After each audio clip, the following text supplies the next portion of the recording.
What's up, folks? Not too long ago, I talked about the X-Wing Alliance, the community-led group that is working on kind of continuing support of X-Wing, the miniatures game, now that Atomic Mass Games has officially discontinued it, or discontinued production or development, or we'll see.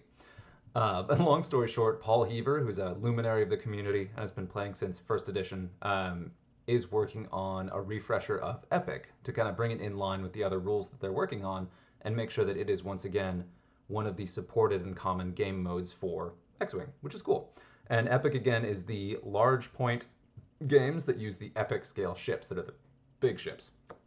So I'm just going to look through the play document. I'll share a link to this in this video, in the description of this video, and then we'll go from there. And if you remember, not too long ago, I did a video on the standard loadout cards for the pilots that came out with this document. If I do this right, you should see a card up here. We'll see.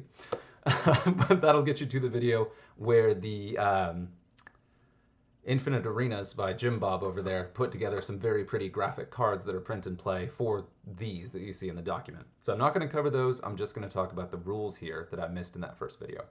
So Epic and Huge Ship playtesting document, and this is a beta version. This is the playtesting version before they kind of figure out the kinks and put together a more formal version based on playtesting. So please do playtest, give it a try, bring your friends in, and then send them as much feedback as you can through the X-Wing Alliance, which can be on the Reddit, can be on the X-Wing 2.5 Discord server, or reach out to someone directly, or I can pass out in comments, whatever. But here we go. So Epic and Huge Ship playtesting document. This is the X-Wing Alliance update to the Epic and Huge Ship rules, plus some new material and design notes. Please concentrate on playtesting on a 6x3, so double wide, playmat with 50-point lists. So 50 points instead of the usual 20 per side.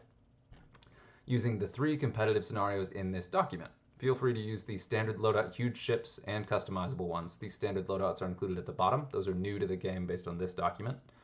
For customizable ships, use the Yasby points, which is yet another squad builder. For now. Items still to do. More casual asymmetric scenarios, a balanced points pass on customizable ships and upgrades. So we're still working on a points balance for this. They haven't done points for Epic yet, really. You will see every single ship in this list is the same point cost, which we'll see in a second. Here are 3 frequently asked questions. Number 1, some of this stuff is ridiculously under or overpowered. Answer, this is the first draft for playtest. I'm sure balance is way off on some of it. Many of these items will change over the course of the playtest, so don't get attached. Question, why are some things highlighted? Those are changes since this document was originally released to the public, which was a few months ago now. Orange is the first update, purple is the second. So anything not highlighted was in the original document, and then you can see where it's been revised. Ah, there we go. Where do I post playtest reports? Feedback form. Boom, I got ahead of myself. Rules updates. So huge ship rules. This is Appendix A in the rule book. We'll see about that. Under damage cards, standardized loadout huge ships ignore any effects that flip an upgrade to the inactive side. Design note, standard loadout cards are already very full of text, and trying to work around the inactive mechanic didn't seem worth the extra complexity. Another option is assigning a deplete token or losing 1 energy instead if necessary, which is, yeah, I like those mechanics, ways to show that the ship has been impacted by the card flip without flipping the card, because you can't. After damage cards, destroying ships. When destroyed, a huge ship is not removed from play until the end of the engagement phase, so after everything is shot. Design note, since huge ships are always engaging last or near last, they'd often be susceptible to alpha strike mechanics. This is the least complex way to make them more resistant than that. So they have the kind of Imperial pilot ability where they can engage last. I forget the pilot. There's a TIE Interceptor pilot that lets chosen ships of low initiative shoot last, even if they get destroyed. Is it Nash? Nash Windrider? It's one of those. So that's cool. So your huge ships, if you sink the points into taking a huge ship, you will get the chance to shoot based on these rules, even if you get destroyed, which makes sense. They're giant, huge targets, and you're going up against 50-point lists that can burn things down very quickly. After Ion, Jam. When a huge ship would receive a Jam token, it receives a Deplete token instead. Design notes. Again, huge ships would often get overwhelmed by certain mechanics like Jam, removing their Reinforce token, which, yeah. Huge ships are costed with Reinforce in mind, and recosting them based on their opponent having Jam leads to unfun states in which Jam is necessary in Epic play. Yeah, so I do appreciate that, because in some ways, if you're dealing damage to or destroying a huge ship, one of the things is you're reducing its offensive output. And the jam token does reflect that fairly well. Excuse me, the deplete token reflects that fairly well, where a jam just makes them incredibly vulnerable. So I like this kind of balance up, balance down. Again, beta, we'll see if that stays, but I like it. Under overlapping obstacles, asteroids or debris clouds, the huge ship suffers 2 hit damage. Ooh. Gas cloud, the huge ship breaks all locks it has, then receives 2 deplete tokens instead of ion or jam. So I think that huge ships have the same effect, and I'm not terribly familiar with Epic, so bear with me here. I do think when ships receive ion, when huge ships take ion damage, they already take depletes instead of the ion, so likewise for this here. So deplete tokens instead of jam. Okay, so they can really stack up deplete tokens. This is just a result from the more deadly obstacles changes in 2.5, plus removing jam from gas clouds. Right, okay, so same effect. Do gas clouds cause jam? Under overlapping standard ships. After a huge ship overlaps a standard ship, the standard ship suffers 1 hit damage. Then make a note of whether the standard ship is being overlapped by the front half of the huge ship, the back half, or both. The standard ship is picked up and set aside until the huge ship completes its maneuver. After the huge ship completes its maneuver, each non-wingmate, we'll get to that in a second, standard ship that was picked up is placed in the huge ship's full forward arc, full rear arc, or flanking the huge ship at range 0. The ship is placed within the arc matching the section of the ship it overlapped, or flanking the ship if it overlapped both halves. Starting with the first player, players take turns placing any of their standard ships that were picked up. Any standard ship that cannot be placed in the correct ship arc is placed in another arc of that player's choice. Ooh. If the ship cannot be placed anywhere, the ship is destroyed. After a player places their ship, they must choose an opponent who may rotate the ship 90 degrees to the left or right using a position marker from the core set. Finally, any wingmates that remain to be placed reform on their wing leader as per wingmate movement. Delete the third paragraph, huge ship taking damage. So the huge ship does not take damage from ramming anymore because you could just clog the thing up with TIE fighters and then just call it a day. So that's another thing to make huge ships impactful but not as fragile as they had been. Design notes. Ramming small ships to death was widely cited as an unfun experience by players. This aimed to reduce that and also reduce the amount of teleportation that ships would experience when they were overlapped by a huge ship. Finally, we're trying some new wingmate rules to simplify them and keep wingmates tied to their wing leader, which is a cool mechanic. I like that. Now this makes, I believe the previous rule, based on my understanding of this, is that if a standard ship, which is a small, medium, or large base, was hit by a huge ship, it would just be destroyed, which thematically makes sense, but at the same time, those ships are a lot more maneuverable and usually have time to get out of the way of the huge ship, whereas vice versa is not necessarily true. So, yeah, this makes sense. Other epic battle rules, command upgrades. Even standardized loadout pilots gain a command upgrade slot with 0 loadout. This is needed so that standard loadout ships can be wing leaders. Okay, that's cool. I like that. Because you can have, if there are any 0 loadout command upgrades, they can be assigned to standard loadout ships. Yeah, that's a nice design choice too. New wing upgrade cards. Now these are cool. There's wing leader and wing mate.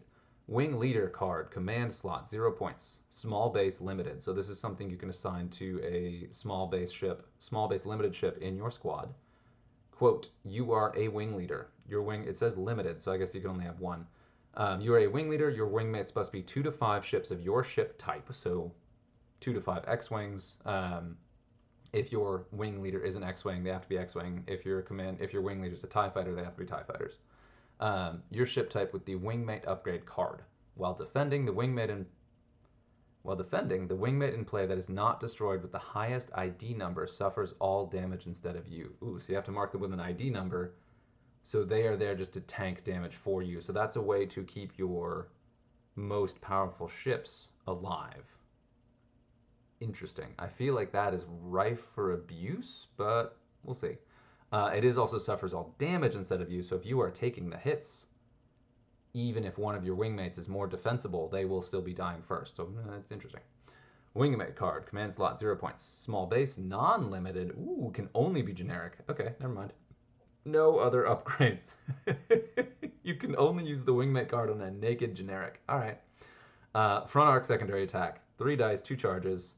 Recurs 1 per turn, ranges 2 to 3 with the missile icon. So it denies range bonuses. So wingmate grants a secondary attack, and then here's the ability reads: you are a wingmate. You are considered to have the same configuration upgrade as your wing leader. Ooh, okay. Which I assume would be like the X-Wing configuration, like attack speed or S-foils for the X-Wings. Okay. Attack, lock, spend 2 charges. So what's very interesting about that is that that secondary attack is better than the base attack on a lot of ships. So if your wing leader is a TIE fighter, you can have a bunch of generic TIE fighters throw 3-die attacks that deny range bonuses. That seems pretty good. Okay, but you can only do it every other turn because you spend 2 charges and you only recharge 1 charge per turn. Yeah. Depending, because some of the epic ships do let you regain charges. We'll get to that. Design notes. First, please stick to these upgrade cards for wings instead of the current upgrades. There's a few goals here. There is an older wing upgrade that I'm not familiar with. First, instead of the peanut butter spread of damage that made it almost pointless to shoot at the wing leader, all damage they take while defending goes to the same ship. Sure, okay. This is similar to other mini-games where a leader's guards pop 1 by 1 until only the leader is left. Sure, yeah. Also, the wingmates are all going to be generic ships without any other upgrades to reduce the Alpha Strike capability. Yeah. Since some ships, Y-Wings, TIE Bombers, etc., really need a munition to be on theme, it's baked into the upgrade, so they all become stock 3-attack ships. Although ships that don't have the target lock action can't use it. Alright, okay. So there's the balancer. You thought a bit ahead of me, Paul. Good job. So that 3-die attack requires the target lock action, so ships that don't have the target lock can't use it. However, there are a lot of ships out there that can still abuse that. Like the Sick Interceptor comes to mind that has a 2-die base attack, but they're very cheap and have 2-die native attacks. So you still can cheese that with some chassis. It's just kind of a thing to look for that. But then that also would mean you'd have to bring a Sick Interceptor wing leader, which might be worth it to have 5 3-die throwing 6 in there because they're cheap. But they can't be 2-die ships still. So that's, but still vultures. Because vultures have the target lock action, right? So that could work very well for them. Also, I think an XWA, yeah, but it's pipped. Okay, I was thinking also in XWA there's a hyena, a 2-point hyena, but I believe it's pipped, so you can only have 2 copies. If I remember correctly. Wingmate movement. First paragraph, add sentence to end. When a wingmate performs a blue maneuver, it removes 1 of each non-lock red token. Okay. Including tokens such as ion tokens that aren't typically removed in this manner. Ooh. Design notes. Wingmates don't perform the ion maneuver separately from the wing leader. Okay, so this was added to remove ion tokens if they somehow get onto the wingmate but not on the wing leader. Okay, to keep them together. Interesting. Second paragraph. To place a wingmate back in formation, start with the lowest numbered wingmate and place it in the lowest available position that does not overlap a ship or obstacle or leave the play area. Proceed through all of the wingmates and use up to all 5 possible positions in a formation if necessary. If a wingmate cannot be placed back into formation because all available wingmate positions would overlap another ship or obstacle, or would leave the play area, place it in reserve. The next time there is an open position in the formation, return the ship to their formation from reserve. A ship in reserve does not engage. Okay. Strike the third paragraph. Design notes. This is to... strike the third paragraph. This is to speed up wing play by having the wingmates be a cloud that follows the leader. So the leader does a maneuver and then you get 1 base immediately to the right, left, and then 3 behind in a little 6-ship block. This is to speed up wing play by having the wingmates be a cloud that follows the leader. This way there's no marking or partial maneuvers necessary while playing. Just use the X-Wing, the wing tool, and put the wing wherever it can fit. Yeah, okay. Yeah, I like that. There's a lot of stuff in here. Like, I don't know what the wing tool is, but it's apparently a thing for moving your wings. Also, just to double check, this does have to be small base. So all of these wing upgrades cannot apply to large or medium base ships, or epic. Okay. Splitting and joining wings. If a wing leader is removed from play, move the wing leader upgrade card and any configuration upgrade card to the wingmate in play with the lowest ID number. If you cannot, because all remaining wingmates are in reserve, then place the wingmate with the lowest ID number in the position where the wing leader was, and move the wing leader upgrade card and any configuration upgrade card to that ship. Strike all of the text included force splitting, voluntary splitting, and joining, so it really streamlines this whole process. Placing wings during setup, keep the first paragraph, revise the second paragraph. Any ship that cannot be placed is placed in reserve. The next time the wing leader moves, place the wingmate back into formation from reserve as per wingmate movement. Basically identical to the part above. Design notes, again, the goal of this is to speed up and simplify wing play. There should be no way for wingmates to leave their wing, and play should be smooth and quick. Yeah. The ability to just split off ships from a wing, that feels pretty weird. Thematic for the movies, but at the same time, eh. Now this is where I'm confused though. If a wing leader is removed from play, and I'm trying to figure out a case where a wing leader would be removed from play after this. While defending, the wingmate in play, suffers all damage instead of you. So based on that, I don't see a way for a wing leader to be destroyed before a wing mate. I guess that's specifically if they're not defending, so if a bomb hits them, or if they hit a rock and die. Okay. Yeah, all right, so there is that. So I had to go back and check how you would lose a wing leader without losing all the other cards first. Interesting. Add somewhere, wing leaders and wingmates cannot dock. Yeah. Added a note about docking because that causes weird things with the leader docked and then undocking with the entire wing in tow. Yeah. Having a wingmate undock and teleport around. Yeah. Other design notes. We've experimented with mixed wings where the leader is different from the ships in the wing and the rules got too complex to make it work universally. Sure. Expect some special wings in the future. Ooh, such as Vader leading TIE fighters, etc. But for now, we'll test this update and keep the wings in all the same chassis.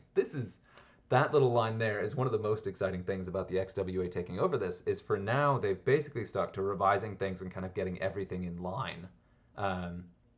Streamlining stuff, making it all work, making it be player-friendly, and kind of doing a good job there. But they also keep referencing things they're going to do in future for theme. We're going to see what they do with global points later. Maybe they go back to 200, maybe they go back to 100. We don't know. We're not going to talk about that. But they already are expressing interest in kind of revising rule sets and changing the game to the point where it will be, I don't know, a different vision. And I'm very curious to see where that goes. And the emphasis on theme is something that I really personally love. I love the theme of this. I wouldn't play this game if it wasn't Star Wars. Just going to throw that out there.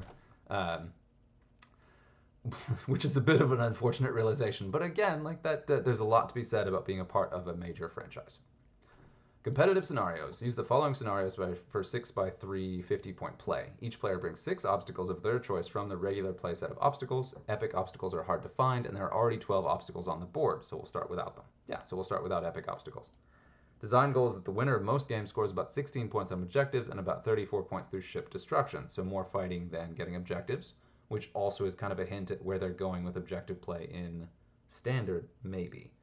Please pay attention to if that goal is achieved, and if gameplay is no longer enjoyable at some point, make a note of if you're not having fun. That is very important for these guys. Again, really highlights the design point emphases of this whole document.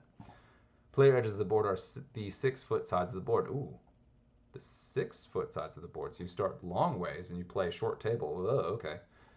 Chance engagement, exactly the same as the small one, except that there are now 2 tokens instead of 1, okay? Place range 6 from each side of the map between each player. Yeah, okay, I love this diagram too that shows exactly where they're looking at placing them. So this is just the dogfight version, but there are objectives to guard and play too, which I personally really like that kind of forced engagement. I also really like this, that it de-emphasizes the objective enough to where combat is the majority of the actual game. Number 2, assault and satellite array start with 2 tokens. Ooh, 1 at the center of each mat, so in the middle of your 3x3 halves. Each player places 2 tokens, so there are a total of 6 on the board. Oh, okay. Yeah, that makes sense. So instead of, I think, 4? Yeah. Huge ships count as 4 ships for token control. Wow, and that's the area control one. Yeah, so that's the one with the King of the Hill, where the more ships you have next to an objective, you then take it for objective points. That one's going to be a high-scoring one, I imagine. And there's going to be a lot of emphasis. And here, so especially with epic play, the area control is massive. So then you can kind of, you picture both fleets kind of jockeying against each other, and they both are moving to control specific areas of the board. With a bigger board and smaller tokens, there's going to be a lot more like, just area control is going to be a bigger part of it than what we see in smaller standard games. So cool. Cover the evacuation. Ooh. Similar to the scenario in Epic Play booklet, but significantly changed. Each player alternates placing 3 shuttles using the rules in the scenario instead of just 1. They are placed beyond range 2 of any edge of the play area, beyond 1 of any obstacle, and beyond range 3 of any other shuttle. Ooh, so they can't be next to each other. Shuttles have 1 agility, 8 hull, and the text, while this remote defends, if there's a friendly ship in the attack arc, add 1 evade result. Okay, so you get a good, like, an automatic defense thing going. And it just says once. So it can only go from 1 agility to 2 or 3 at range 3 or through a rock. 1. In the end phase, place a victory token on all shuttles. Then each player chooses one of their shuttles with at least 3 tokens and more friendly ships than enemy ships at range 0 to 2. A lot of measuring. That shuttle escapes. Ooh, okay. So the shuttle that escapes your shuttles escape 1 at a time at most, and they have to survive for at least 3 turns to actually be scored. That's cool. Okay. Number 2, when a shuttle escapes, its controller scores 4 points. Oh, escapes, yes. When a shuttle is destroyed, the opponent scores 4 points. Okay, so equal parts for destruction or escape. That's a really cool way to do that. I guess the Epic Play booklet covers how the shuttles move, because they're listed as remote, so this doesn't say a dial or anything. So there must be some movement option there. Okay. And this is just highlighting that this is meant to be, and a lot of this is referenced other paragraphs of the Epic booklet. So there is a 2nd edition Epic Play booklet, and this is meant to be an addendum to that, not necessarily to replace it. Standardized loadout cards, and here I'm not going to cover this too much, but I do want to jump around a little bit on these. Again, I did just do a video on these that covers all of them in detail, ability by ability, so we'll get to that. In playtest reports for these ships, we'd like to hear if the ship felt thematic, if the abilities were used, and how often, and if it was fun to play. There it is again. I'd also like to know how the power level of the huge ship compares to the point cost balance. But the first priority is to make sure it's fun and thematic. All the standard loadout cards have the base ship ability, right, along with the upgrades listed below them, which is the sort of standard way that standardized loadout cards work. CR90s. The Tantive 4 saw service in all 3 eras. I love that looking at the cards. So it's an easy choice for the CR90. The goal of that ship is to be a command ship for the rest of the squadron while sniping with long-range damage. This contrasts with the Raiders' short-range focus on destruction and the more dedicated, smaller support ships. Each Tantive 4 has one faction-aligned theme that they support: Hope for Rebel, Heroic for Resistance, Born for this for Republic. All standard loadout epic ships are 13 points to start with. Testing will determine if that changes. So all of these are equal points. Every one of them is 13. If I do the math right, you can take 3 of them. So what is that? 39? But you can't take 4. But you could take 3 huge ships in a 50-point list. Dang. Okay, and we're just going to run through this real quick. So we've got the Hope effect on the Tantive 4 Rebel. So the Leia crew gives that Hope effect to ships at range 0 to 3. We got R2-D2, we get C-3PO, then Tantive 4 Republic clone has that Born for This from the Bale crew, which I really enjoy. It's got Jar Jar. While you defend or perform an attack, the attacker, which is you or the opponent, must change a hit result to a focus result. So interesting. So you have a major advantage if you are tokened up, but otherwise that can be bad. Secret provisions. Ooh. Yeah, okay. And I promised I wouldn't spend too much time on these. Tantive 4, the Rebel one. We have... No, excuse me. This is the Resistance one. God, I did that in the other video too, because the Rebel symbol is so I could go on a rant about the sequel movies, but we're not going to do it. Got the bonus attacks. Tantive 4, there it is. There's Heroic. It's got that Heroic built into it. And I do appreciate that that one has shorter range than the other two, because Heroic can be just incredibly cheesable. You could just flood the field with A-Wings with Heroic and then just call it a day. And then talking generally about the Raider. The Raider is the dark mirror of the CR90. Its abilities tend to damage or debuff itself or ships around it, and it concentrates on dealing damage. Both ships... Oh, wait, here we go. I missed this. So all the Tantive 4s are 13. All the Raiders are 14. Yes, all the Raiders are 14. Okay. Corvus is an infiltrator that manages damage on itself and the ships around it. Yeah, there we go. In order to more effectively destroy opponents, the Precursor manipulates focus tokens to do the same. So the Imperial one, lots of damage, ruthless. Ooh, ruthless. It has Fanatical. The Imperial one has Fanatical, which is interesting. And this is kind of cool that it specifically references Inferno Squad, which again, going on theme, like that does kind of shoehorn you into running thematic lists, but also at the same time, it rewards you for running thematic lists, which I think is worth it. Yeah, that's pretty cool. And they get auto hits, so wow. But that one, it deals damage to itself to do that, so wow. Place the ship at initiative 5 too, so you do get to place it late to know where everything else is. That's fun. Precursor, and again, the video I did before has the standard loadout, like the nice full art cards of these, and I talked through all these abilities in some more detail. The first order version does, yeah, gets a bunch of focus tokens, and then can transfer tokens, focus tokens to you. Yeah, yeah.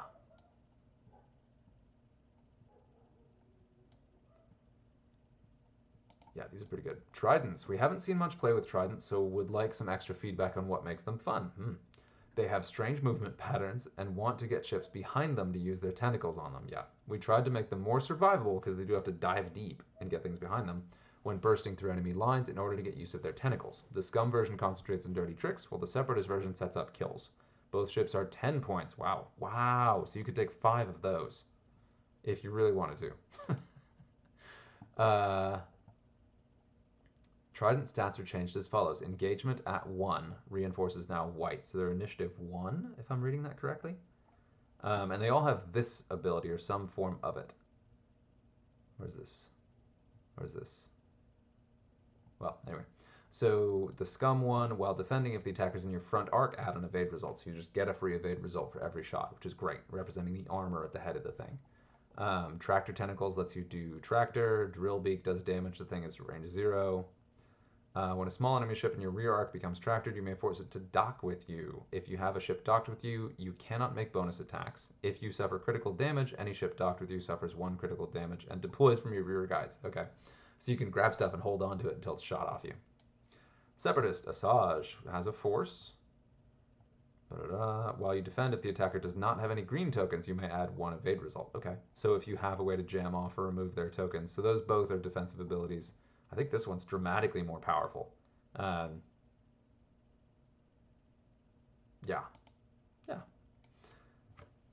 But once you get the ships behind you, less so because it goes away. Whereas this one applies even if they're behind you too. So that, yeah, okay. Small support ships, GR70, Gozanti, and Sea-Rox. This is going to be the last of these, and we're almost done. These ships have relatively few upgrades and try to focus on their theme and support of the rest of the squadron. These are all 9 points, so these are cheap. Wow, they're really cheap. Thematically, we chose a Gozanti for the Separatists instead of a Sea-Rox because the canon seems to point towards Gozantis as the ship used more than the Sea-Rox. Sure.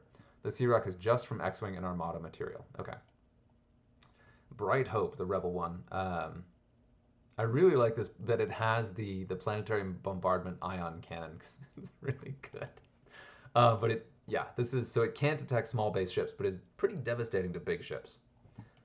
Bright Hope, same text. Yeah, a lot of this is just on there. A lot of this isn't referenced here, but is on the actual cards I looked at before. Imperial Gozanti, Thrawn. I love this. This is super thematic. So 1 charge recurring. Before an enemy ship at range 0 to 3 reveals its dial, you may spend 1 charge, which you have 1. Choose a number. If the speed on the dial matches your choice, acquire a lock on it or recover 1 energy. I love that one because it keeps the dial sacred and very much like Thrawn represents his tactical genius, where you have to call correctly what that ship is going to do. Gives you a lot of mind games where the opposing player has to be like, what do I not want you to target lock? I have to do something unexpected with this. So that is a very cool mind game between the 2 players that's not, I think, overpowered, but is powerful enough to be worth using and taking and kind of like rubbing your hands together about. So that's a cool one. I really love that design. While you attack or defend at range 1, you may spend 1 energy to add a focus result. Ugh. But also oh, these are Gozantis. These actually do have decent attack. Broken Horn. This one's fun. Okay, so I was looking at this and trying to figure out how this would work with the movement stuff because I thought blocking and hitting obstacles would be more of a problem. So let's see. And this cracks me up. When a friendly ship at range 0 to 3 is destroyed, you may equip an illicit upgrade attached to that ship to this one. Recover all charges on it. So there's incentive to run illicits that would work on this thing. So that's fun. Illegal countermeasures. While you or a ship that you have locked at range 0 to 3 defends or performs an attack, you may spend 1 energy to prevent range bonuses from being applied. Very good defensively. So you lock your own, you would pretty much always lock your own ships. And you'd want to lock your most powerful ships because I still haven't seen a way that these can hold multiple target locks. So you would lock your scariest friendly and then let that sucker go nuts. Dorsal turret, same weapon, with broken horn. And this has something where as it takes damage, I believe it gets faster. And I forget exactly what that was, but it's a ship that benefits dramatically from being fast, going fast, fast, fast. It only has a forward attack arc, not any way to fire out. Oh, here it is. No, it does. There it is. Dorsal turret. Okay. Ooh. So it's an extended range dorsal turret. So it has a turret that only throws 2 dice. I forget the exact ruling, but yes, it goes faster. And I was a little bit down on the ability of it going faster because I hadn't fully read the bump rules. But this is a ship that goes fast enough that it could shark around the board and move things out of position with those ramming rules. And then every time it does the ram, it does 1 damage. It won't destroy them outright, but if any ship is still going to ram enemy ships to death, it's going to be that one and cause a lot of chaos on the board. So, Vizago, not the best character in Rebels, but he's interesting enough and he's very scummy, so it's cool to see him get some love in this. I really appreciated this. Hosnian Lament, the Resistance GR70. Before placing forces, you may spend 2 charges. If you do, choose a friendly ship with a wing leader upgrade. Talked about that before. Assign the It's the Resistance condition to it, which means they can start in reserve and then will come in later in play, which is kind of fun.